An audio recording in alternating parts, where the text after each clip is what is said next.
There's this giant shadowy creature chasing me. In my dream, I'm running away from it.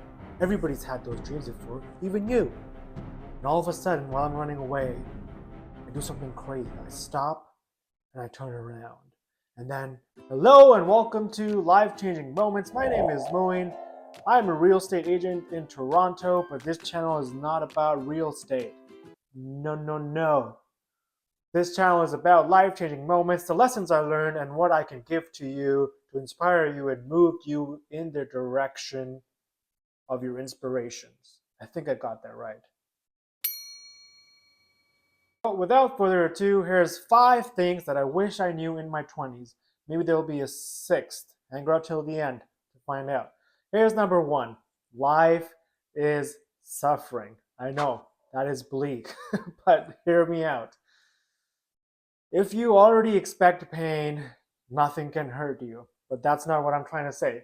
Life is suffering, there is pain, there is growth, whether you choose it or whether you not choose it. Here's what I mean by this. Whether you choose to be in a relationship, for example, or not be in a relationship, when you're alone, being alone is suffering for an extended period of time. It can be good for a short period of time, but being alone for an extended period of time can be painful. And then being with someone is also painful. There's all sort of experiences that you go through. You can get hurt, you can grow together, but the point is those experiences are also painful. It is suffering. Buddha said it best. Life is suffering, and there's a reason for that. Whether you are healthy and going to the gym, or whether you're lazy and you're sitting home and being obese, there's suffering associated with both of them. If you're going to work out at the gym, there might be a soreness associated with it, or an injury every now and then. That is suffering.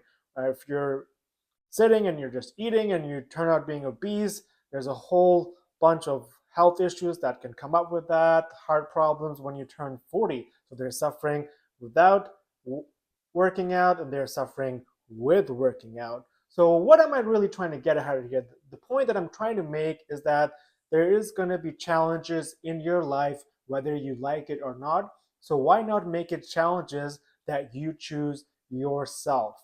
Whether it's a career opportunity or a relationship or something or anything, it could be anything that you want to work towards and you're choosing not to work towards it. There's pain and suffering associated with it. So why not take an action in the direction that is something that you want to do? Choose the suffering, or the challenges is an appropriate word, that you want to have in your life, because there's going to be challenges regardless. So why not choose the ones you want? The second thing is running away from fear or challenges will cause more fear and more challenges to come up in your life. And this is the analogy where I give, where I am running away from a dark, shadowy figure in my dream, and it's chasing me and it's chasing me. But there is a way to stop that dream.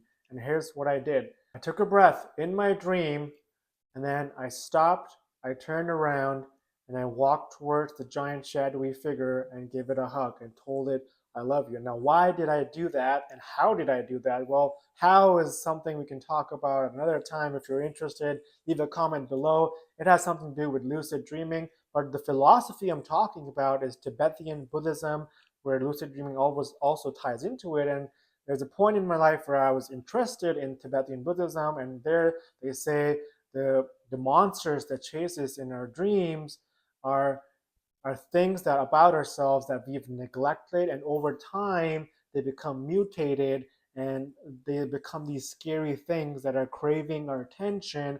And the best thing we can do to reconcile with those neglected part of us is, in our dreams, if you have the ability to, or you can develop the ability to, is to stop yourself, turn around, and give that scary monster thing a hug. And you will learn, once you do that, once I did that actually, I stopped having that dream about that scary thing chasing me.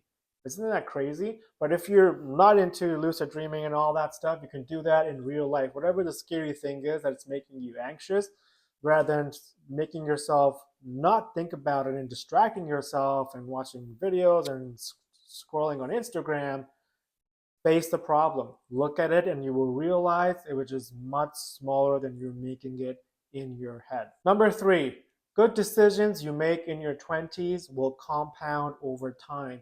When you turn 30 and you've made some good decisions in your 20s, the 30-year-old you will thank you. And here's what I mean by this. When you're 20 and you're young, you got a lot of energy and a lot of motivation and a lot of grit, but there's a very little direction and you don't know where to put all of that, and it's going in all sorts of directions. If you can pick something, whether you think it's not 100% going to be in the future or not, if you pick something, focus that energy in that direction for some period of time, because you know there's always time to pivot and change later.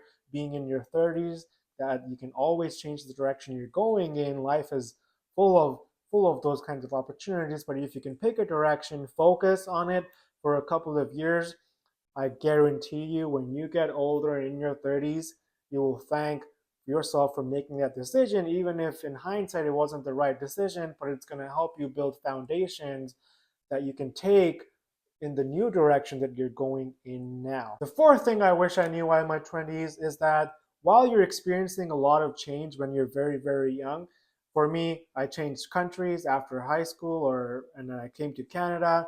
I changed my groups of friends. I changed my teachers. You're changing your environments constantly. You're trying new things, and everything around you is in a constant state of change. Even after you graduate, or your living situations, you're staying one place 1 year, or 2 years later you're in another place. Then you change again into a work or a career, and there's always things changing around you. But just because everything around you is changing doesn't mean that you, the true you, the core aspects of you have to change as well.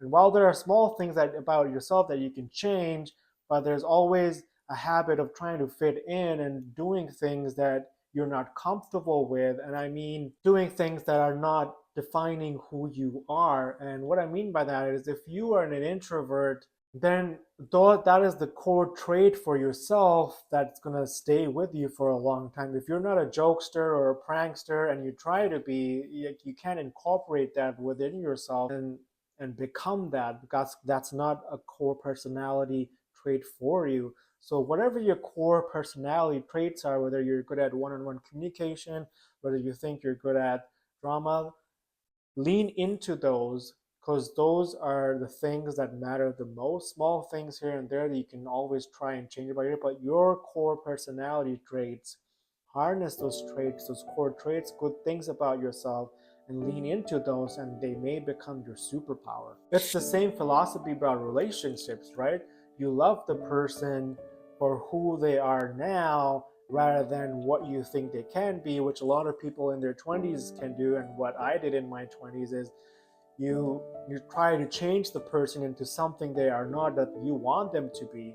But same philosophy applies. You have to love and accept them, their core personalities, as who they are, and same about yourself, and that's the correct way forward. Now here's something I wish I learned a lot sooner, is that in my head, when I was in my 20s, I had this magical aura around turning 30, that when I turned 30, magically things will align for me and things will happen without me actually building the foundations for them in my 20s. So guess what? On my 30th birthday, when I turned 30, nothing magically happened. All my problems didn't go away. Nothing about me changed. So don't think of 30 as some magical number. Maybe you'll get sore more after working out, or you'll start to have random back pains in your 30s. That's the only magical thing that will happen, because you really don't know sometimes where those pains come from. So here's the bonus one. I became a parent in my mid-20s, and while at that time I thought it might have been a good thing, immediately when I got the news, it turned out to be a really, really good thing for me. And if you want to learn more about that, check out my video on me becoming a father and what I learned from it while I was still in school. Let me know what you think about all these lessons that I've shared, or things I wish I knew in my 20s, whether in your 20s or whether in your 30s. Or if you have some insight or things you want to add to this, feel free to comment, and don't forget to hit the, and I'll see you on the next video.